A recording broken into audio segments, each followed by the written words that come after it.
আল্লাহ কিয়ামতের দিন সাইয়েদনা নূহ আলাইহিস সালামকে বলবেন, নূহ তুমি কি দাওয়াত পৌঁছিয়েছো তোমার উম্মতের কাছে? নূহ আলাইহিস সালাম বলবেন, হ্যাঁ আমি পৌঁছিয়েছি। এবার নূহের উম্মতকে আল্লাহ জিজ্ঞেস করবেন, এ নূহের উম্মতেরা, তোমাদের নবী নূহ কি দাওয়াত পৌঁছিয়েছে?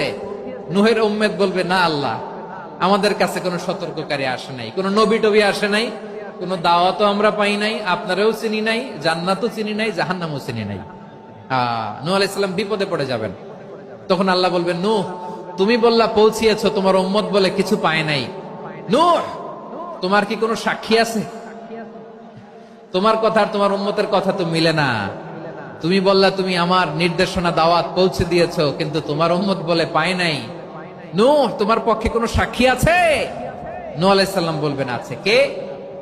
উম্মতে মুহাম্মাদী। তখন আমরা বলবো, আল্লাহ, আল্লাহর নবী নূহ আলাইহিস সালাম তিনি আপনি যা যা বলেছেন ঠিক তা তা তার উম্মতের কাছে পৌঁছে দিয়েছে। এবার নূহের উম্মতের সাথে আমাদের ঝগড়া লাগবে। তারা বলবে, তোমরা আসছো আমাদের হাজার হাজার বছর পরে, তোমরা কি করে জানলা? তোমাদের সাক্ষী ধর্তব্য হবে না? আমরা তখন বলবো, আমাদের কোরআনে তোমাদের নবীর নামে আল্লাহ তাআলা একটা সূরা নাজিল করেছেন, সূরাতে নূহ। আওয়াজ করে পড়েন আল্লাহু আকবার।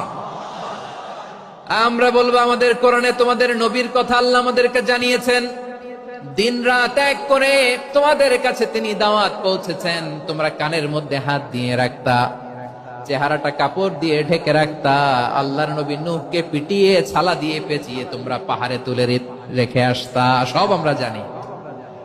আমরা যখন বলবো এই কথা, নূহের উম্মত চুপসে যাবে।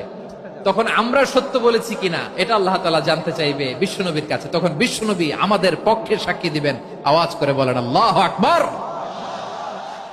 এজন্য আল্লাহ বলেন, নবী আপনি হচ্ছেন সাক্ষ্যদাতা, সব নবীদের উপর আপনি হবেন সাক্ষী, আবার আপনার উম্মতের সাক্ষীর উপর আপনি হবেন সাক্ষী।